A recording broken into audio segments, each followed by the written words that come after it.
Patón Yayo, director general de aduanas, dirigente del Partido Revolucionario Moderno. Don Yayo, buenos días, bienvenido. Bueno, buenos días, bienvenido. Muchísimas gracias, siempre es muy placentero. Vamos a hablar de asuntos oficiales y de política hoy. De todo lo que ustedes quieran. Creo que el PRM está más de moda ahora. Bueno, la verdad. Mire, lo del contrabando, ¿cómo es este asunto? Uno pensaba que ya eso estaba eliminado con los controles que se están estableciendo, con lo de los rayos X, como que nadie se iba a atrever a eso. Mira, contrabando de televisores. Mira, Dani, la verdad es que este fin de semana tuvimos otra muestra más de lo importante y lo interesante que ha sido la instalación de estos equipos tecnológicos en nuestros muelles y aeropuertos. La tecnología definitivamente es el camino hacia la transparencia en todas las gestiones aduanales del mundo. Y nosotros, lo último fue lo de la televisión, pero lo de las televisiones que se encontraron este fin de semana, pero ya ha pasado con municiones, con armas, con muchísimas otras declaraciones ilícitas. Y definitivamente nunca termina la persecución a estas cosas, porque los seres humanos en todas partes del mundo suceden cosas, y lo que tiene que hacer una buena administración aduanera, a la que nosotros aspiramos, es a seguir todo el tiempo innovando y trabajando para reducir a su mínima expresión este tipo de cosas. Y lo interesante, yo lo decía ahora en el camerino a unos amigos, que solo con ese hallazgo de estas televisiones que no fueron declaradas, el costo de ese cargamento de televisiones, ya de por sí, lo que recuperamos en ese simple hallazgo, te paga la mitad del costo del equipo de rayo X en un solo hallazgo. O sea, el equipo entero vale alrededor de casi 4 millones de dólares, ¿verdad? Y entre multas, sanciones, etcétera, etcétera, pudiera terminar siendo un hallazgo de alrededor de la mitad de eso. Entonces eso te dice que a veces cuando nosotros tenemos que invertir en tecnología, cuando tenemos que hacer esas renovaciones, que inclusive en eso andábamos, que estuvimos acompañando a la vicepresidenta de la República, Raquel Peña, en un viaje que ella representó al presidente en Dubái, y entre las cosas que hicimos fue examinar los sistemas tecnológicos y los sistemas operativos de ese gran hub logístico del Medio Oriente. En Dubái está el puerto más importante de Medio Oriente en términos de logística, de carga, y cada vez que uno ve cómo en otras partes del mundo las tecnologías en los puertos y en los aeropuertos facilitan muchísimo. Primero, el ingreso fiscal, porque el ingreso fiscal aumenta. Segundo, la rapidez del trámite, que también es ahorro en otro sentido, porque la mercancía que llega más rápido a su destino es una mercancía que puede ser más barata, es una mercancía que les resulta con más utilidad al empresario o importador, y al final ayuda al consumidor en el tema de los precios. Y lo que nosotros queremos hacer de nuestro esfuerzo en la Dirección General de Aduana, mientras Dios y el presidente nos permitan estar ahí, es eso, es más tecnología para más transparencia. Y tengo que decirte que es una gran satisfacción ver el resultado, porque la verdad es que solo unos pocos sabemos lo difícil que fue instalar esos rayos X ahí, porque definitivamente... Y la oposición que había. Sí, por la oposición que había. ¿Qué pasa en este caso? Bueno, me imagino que los importadores tradicionales deben estar contentos, o la gente que se acoge a la ley con este tipo de actuación de aduanas. Sí, definitivamente esto es lo que nosotros llamamos una acción que modera el mercado. Porque una de las cosas que más daño le hace al mercado de mercancías y a toda la estabilidad de los precios de cualquier producto es la competencia desleal. Si usted, esta copa de agua, a usted le cuesta 3 pesos y entonces usted la encuentra en un estante a 2 pesos, bueno, eso desincentiva la inversión, desincentiva dar plaza de empleo y hacer muchísimas cosas. Usted dice, bueno, pero si esto me cuesta 3 pesos y la están vendiendo a 2, yo no voy a seguir invirtiendo en este negocio. Entonces, y eso al final termina poniendo la copa no a 3 pesos, sino la termina poniendo a 6. Porque lo que quiere el que ejerce la competencia desleal es sacar las copas buenas del mercado para que las malas sean. Entonces ahí después viene el agiotismo y viene la acumulación. Por eso es que el contrabando definitivamente en términos económicos es muy nocivo para una economía, porque al final del día tú sacas del mercado a los que pagan impuestos, a los que hacen el trabajo, y terminas desestabilizando un rubro en específico. Claro, eso requeriría de muchos contrabandos juntos, no, por uno, por dos, no sería el caso. Sin embargo, lo más importante que tiene ese anuncio, y teníamos un debate interno entre la consultoría jurídica y otras cosas en la Dirección General de Aduana, porque muchas veces publicitar esto tiene el tema de que entonces tú el caso legal que tiene que llevar a cabo, fíjate que yo no he dicho el nombre de quién fue, ni lo voy a decir tampoco. Yo no se lo he preguntado. Para allá voy. No, pero el problema es que eso no lo podemos decir porque que la Dirección General de Aduana diga que tú eres un contrabandista no lo convierte en eso. No, pero ¿qué día quién trajo esto? Eso lo tiene que decir un juez. Sí, no sí, lo puedo decir yo. Pero usted puede decir quién trajo esto, porque por ejemplo, usted se me está poniendo como la DNCD que coge droga y nunca coge a gente. Mira lo que pasa. Cogimos 900 kilos de cocaína, pero no hay una gente. Mira, Oscar, yo entiendo tu inquietud y la verdad es que es la misma mía. Y yo mismo estaba medio decalentado con eso porque yo entendía que había que la nota de prensa tenía que incluir todo. Lo que pasa es que entonces ahí los abogados me hicieron recordarme el abogado que yo soy, ¿verdad? La verdad es que hay que probárselo ahora. O sea, tiene que haber un proceso judicial porque ahora ellos se pueden defender y decir, no, lo que pasa es que fue un error. Nosotros íbamos a declarar que era televisiones, lo que pasa fue que la gente... Confundimos, lo metimos como muy de conejo. Exactamente. Ya. Exactamente. Entonces parecen tanto. Pero déjame decirte, por absurdo que te parezca, la autoridad tiene que siempre ser confirmada por un proceso judicial, porque entonces si no estaríamos en manos... A mí no me puede parecer absurdo algo que es derecho. O sea, eso está en la Constitución. Además, esa gente es inocente hasta que se le demuestre una culpabilidad. Entonces, está clarísimo. Por eso no podemos Pero decir su yo nombre. quisiera que Aduana nos diga, a la sociedad dominicana, hemos incautado esto y se ha procedido a someter al Ministerio Público estas personas, representantes de estas empresas, que intentaron este contrabando. Porque usted habla de desincentivar. Mire, eso también desincentiva. Porque si yo traigo un cargamento de televisiones, intento pasarlo y se cuelan, bien. No se colaron, bueno, pago la multa, pago lo que sea, me olvido de eso y lo dejo, pero ya quedé limpio. Mira, ahora, si yo caigo preso o mi nombre sale de que yo soy un contrabandista, entonces tal vez eso me desmotiva a traer la copa de 2 pesos que usted hace referencia. Mira, Oscar, tú tienes razón. Desincentivan las dos cosas. Porque lo primero que desincentiva es que las televisiones no se están vendiendo. Sin duda. Eso es lo primero que desincentiva. Ahora, tú tienes razón de que cuando hay una sanción, hay un sometimiento, la cosa es diferente. Y definitivamente hacia allá vamos. Esto tiene 48 horas. Y también te recuerdo que la Dirección General de Aduana tiene adscrita y trabaja conjuntamente con un Ministerio Público que está constantemente con nosotros ahí. Y además tenemos también los organismos de seguridad trabajan con nosotros, y yo me canso hasta la sociedad de decir lo siguiente: yo no soy policía y yo no soy fiscal. Nosotros somos administradores de la cosa pública. Ahora, definitivamente, como ha pasado con muchísimas cosas, como pasa cada vez que encontramos divisas, como pasa cada vez que encontramos cualquier ilícito, nosotros procedemos y hacemos los sometimientos.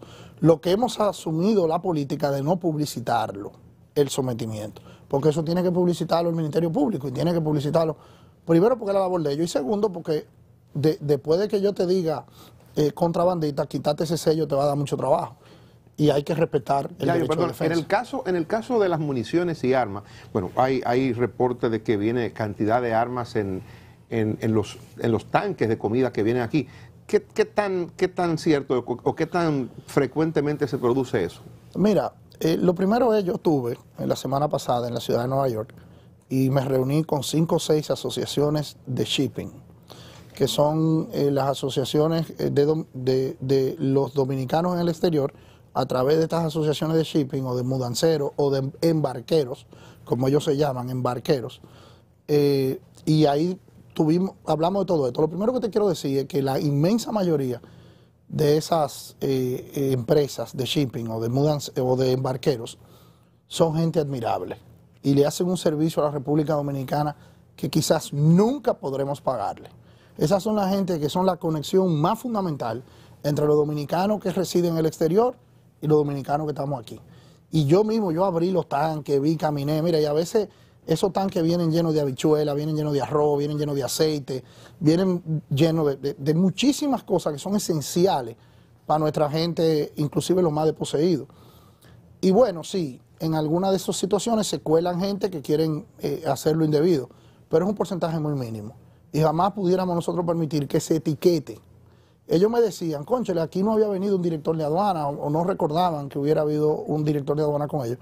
Y yo quise ir a verlos porque evidentemente de cada cuando en vez se producen muchas quejas, porque ese embarque que viene de Nueva York o que viene de la Florida o de cualquier sitio del exterior, no es un gran negocio para los puertos y para las grandes navieras ni para las grandes empresas logísticas, porque son pequeñas cantidades que vienen. Entonces, por ejemplo, hasta conseguirle un parqueo en el muelle para que les revisen la mercancía, a veces da trabajo, porque si te vienen 200 furgones de productos que, bueno, que pagan, que tienen, entonces, era un proceso que darles el servicio a veces a las empresas privadas que están en el muelle, que son concesionarios de los muelles, no es el negocio más apetecible.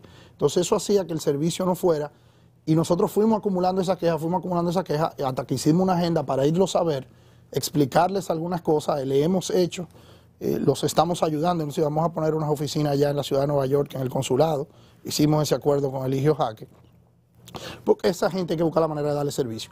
Y bueno, sí, que a veces en un tanque te encuentras una ametralladora que mandan, a veces meten efectivo, eso pasa, no lo voy a negar, pero no es para nada la esencia de lo que sucede con los embarqueros. ¿Qué participación tuvo la aduana en la operación FM del Ministerio Público, que desmanteló una serie de bocinas que traían dinero? Sí, definitivamente trabajamos en conjunto, como siempre lo hacemos. Muchas veces el Ministerio Público, a través de los organismos de inteligencia que trabajan con ellos, nos pasan informaciones a nosotros. Otras veces nosotros le pasamos informaciones a ellos. A veces nos llega la información en conjunto de otras embajadas y de organismos de inteligencia del exterior. Y es un trabajo en conjunto, claro. Lo de nosotros es contar, revisar y a veces incautar. Lo del Ministerio Público ya es el sometimiento a la justicia, ya es el seguimiento, ya es buscar la condena. El proceso de ellos es mucho más largo que el de nosotros y por eso nosotros en constante comunicación con el Ministerio Público, y la verdad es que yo creo que, como yo creo que todo el país se reconoce, el Ministerio Público independiente que tenemos hoy en día es un lujo para este país y yo creo que siempre hay que ayudarlos. El director de aduanas es una posición que lleva mucha presión, porque todo tipo de gente en las campañas da dinero a todos los candidatos y partidos. Yayo, cuando el presidente lo ha llamado, si lo llama, fulano, hay un ruido con tal situación, ¿qué está pasando por ahí? No hay, ¿cómo se siente el director de aduanas actualmente con eso? Mira, yo tengo que decirte, Omar, que Luis Abinader, en el año y medio que yo tengo, siendo director general de aduanas, nunca me ha llamado para hablarme de algo de aduana. Él me llama constantemente y nos vemos constantemente en las cifras de recaudaciones, los procesos, monitoreó mucho el tema de instalación de los rayos X, monitorea constantemente el tema de hub logístico, el tema del sistema operativo. Pero Luis Abinader a mí jamás me ha llamado para preguntarme por absolutamente ningún embarque, ningún importador, nunca. Eso es una muestra del liderazgo con el que él trabaja. Sí, él deja que uno ejerza su función. Por lo menos en mi caso, que hablo con él constantemente por muchísimas razones, nunca me ha preguntado. Mira, yo le mandé lo del rayo X y me contestó, muy bien, y ya, no me hizo ninguna otra observación. La verdad que, y eso es lo que nosotros hemos tratado de ofrecerle a esta sociedad cuando hemos hablado del cambio político. Cambiar la política se trata específicamente de eso, de que esas cosas que eran leyendas urbanas del pasado, que a veces, en el caso de nosotros, gracias a Dios, nunca ha pasado. Yayo, estamos hablando de lo que pasa a través del rayos X, de los equipos que han establecido ustedes técnicos para poder descubrir cosas como la del fin de semana, para poder tener control sobre lo que entra, pero ¿qué tal el personal? ¿Cómo van ustedes? En ocasiones se confabulan o que un inspector residente, no sé qué. ¿Qué tal el personal hoy día de aduanas? Mira, la perfección nunca es asequible en la tierra. Sin embargo, yo creo que la cultura de lo bien hecho y de la transparencia es contagiosa. A la gente le gusta sentirse bien con hacer su trabajo. A la gente si tú tienes un ambiente de trabajo donde se celebra lo bien hecho, tú te acercas más a lo bien hecho. Si tú tienes un ambiente de trabajo donde se celebra otro tipo de actividades, pues entonces siempre hay que corregir, siempre hay que moderar, siempre hay que estar estirpando manzanas podridas de los cestos, siempre hay que estarlo haciendo. Ese es un proceso. Yo he dicho, inclusive aquí en otras ocasiones, que yo le he cogido un respeto que, o sea, porque para mí ha sido fundamental a los hombres y mujeres de uniforme en este país. Yo creo que los militares, la policía, los organismos de inteligencia no los felicitamos lo suficiente. Yo he visto gente de uniforme sacrificarse, arriesgarse. Miren, esos militares que enfrentan todo tipo de situaciones en la frontera, que es muy fácil decir, no, que los militares esto, que los militares aquello, pero ahora yo que trabajo de cerca con ellos, la República Dominicana tiene un gran esfuerzo, esperanza en esos muchachos y esas muchachas jóvenes. Yo no le estoy hablando de los grandes mandos, yo le estoy hablando del sargento, del teniente, del raso, y eso definitivamente me llena de esperanza, porque por cada uno malo que tú encuentras 10, 15, 20 que trabajan, óyeme, sacrificando. Hay un cafecito Santo Domingo. Pero por Café favor. de bueno para usted. Mire, Yayo, usted que se fue para la frontera, vamos a quedarnos un momento ahí porque me interesa saber qué están haciendo desde aduanas para fortalecer los controles, sobre todo para el contrabando desde la frontera. Hemos visto incautaciones que se han hecho de cigarrillos, que es básicamente algunos de los productos que más traen por allí. Pero en sentido general, ¿qué se ha hecho para fortalecer la interdicción en la frontera con Haití? Sobre todo ahora que estamos con este desorden que hay al lado. Mira, lo primero es, Oscar, que siempre será ese un tema prioritario del país, de la Dirección General de Aduanas. Por lo que tú decías, nuestros hermanos haitianos viven una situación convulsa, difícil, desde el asesinato del presidente Moïse. Y la inestabilidad, bueno, pues te genera muchísimas actividades ilícitas. Y creo que lo que ha hecho el presidente Abinader en la frontera es algo que este país en 50, 75, 100 años tendrá que reconocer, porque ha sido un esfuerzo en dos vías.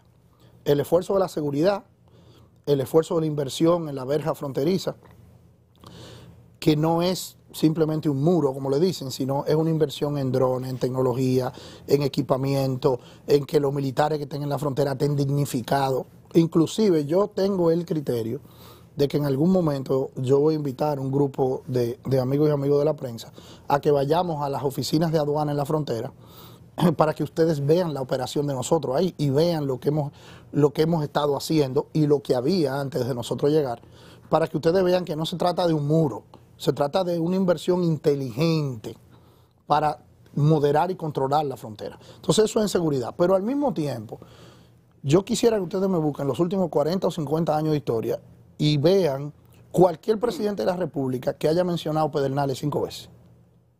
Yo se lo voy a buscar eso. Pero no que lo mencione porque tenga una actividad política en Pedernales, no. Sino que en su agenda normal, que cuando él vaya a visitar Rey de España, a una feria turística, o cuando él vaya a Chile y Argentina, a una toma de posesión, búsqueme un presidente que esté hablando de Pedernales. Y nosotros estamos contemplando una inversión en Pedernales de miles de millones de dólares. Eso no es un juego. Aquí en 15, 20 años se va a hablar de Punta Cana, se va a hablar de Samaná, se va a hablar de La Romana, de los grandes puntos turísticos, y de Pedernales. De Cabo Rojo. Y de Cabo Rojo. Donde en Pedernales no hay. Cuando yo fui la primera vez a Pedernales, que fui con el presidente, a mí me tocó, creo que en la primera visita del presidente a Pedernales, yo fui con él, porque fuimos a algo de la frontera, y yo recuerdo que lo que nosotros vimos, encontramos ahí, y lo que se está contemplando ahora con 8 cadenas hoteleras que ya han firmado que van a invertir ahí. Entonces, pero eso es Pedernales. Pero entonces tú te vas a Montecristi, y en Montecristi hay todo un esfuerzo para generar ahí un gran puerto de trasiego de exportación.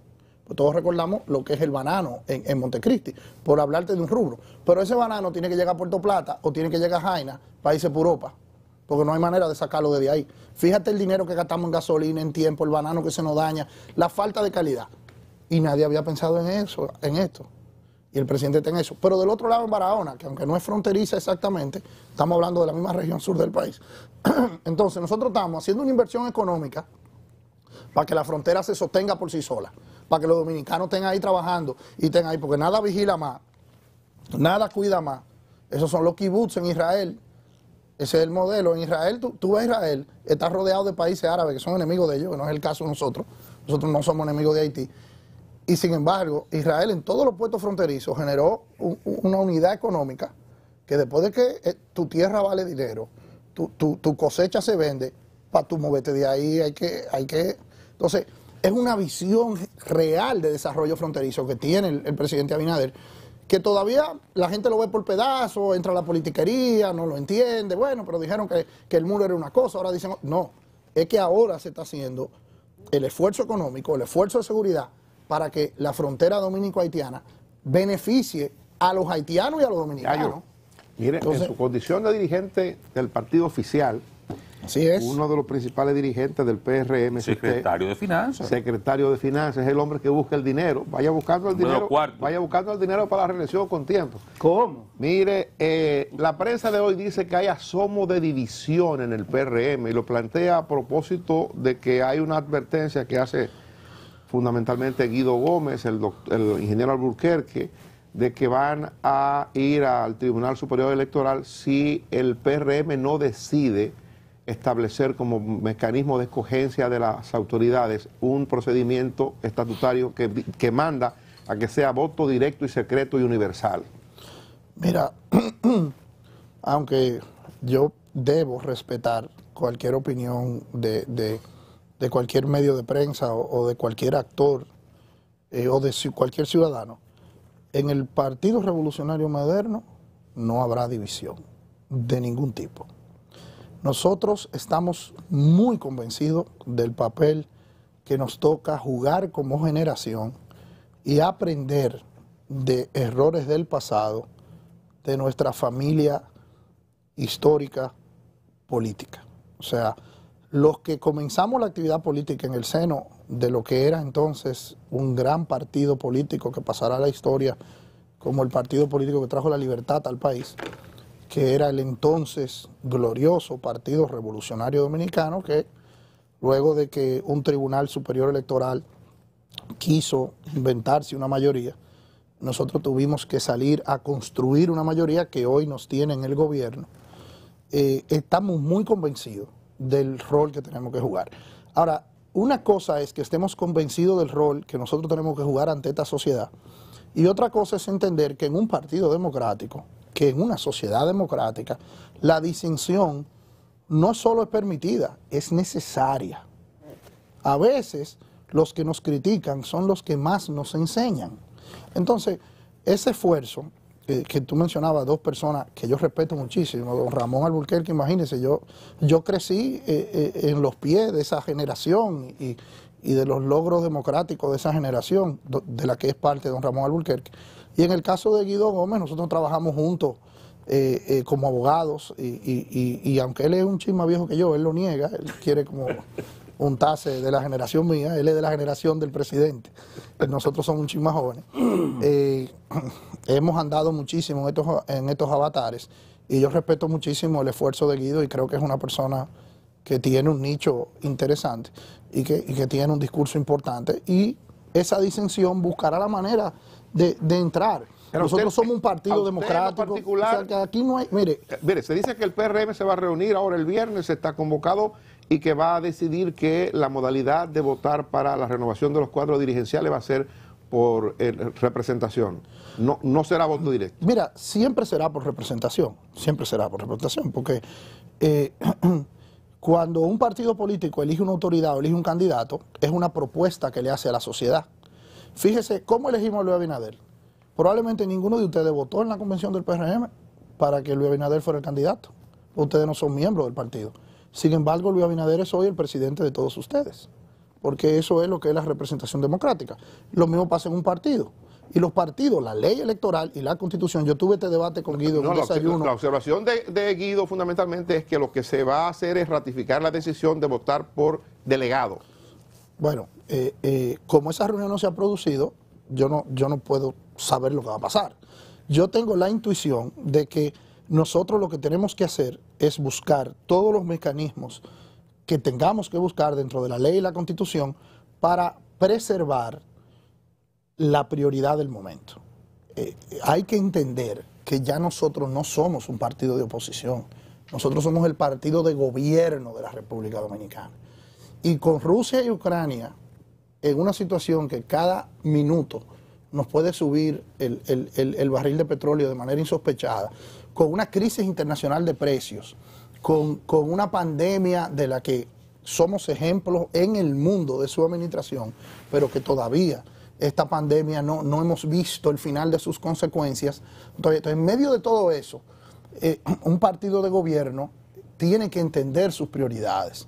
Entonces, a veces uno desea hasta en la vida familiar, usted va al supermercado y usted quiere en el supermercado comprar todo lo que ve y a veces por presupuesto familiar y todo usted tiene que priorizar. Bueno, ¿qué es más importante? Entonces, esa es la labor del Partido Revolucionario Moderno y la labor de los dirigentes, como eso que tú mencionas, Dani, es también hacernos las propuestas y en ese juego democrático a veces habrá una propuesta que tenga razón y a veces no. Yo personalmente he hecho muchas propuestas a los senos de mi partido que no prosperaron.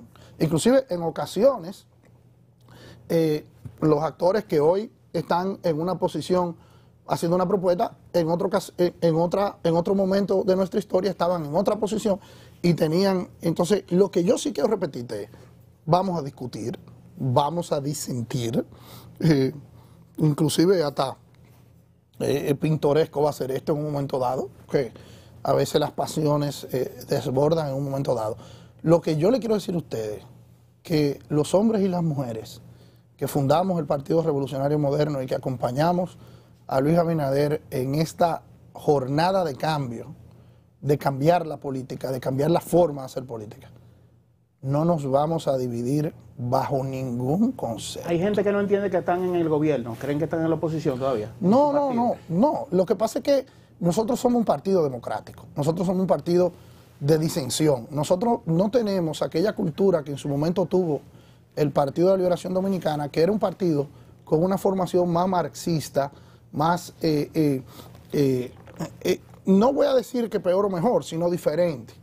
O sea, los que crecimos a lo interno de la familia democrática de Peña Gómez, como líder fundamental de ese polo, nos forjamos en el debate, en la discusión, hasta en las reuniones de comité de base.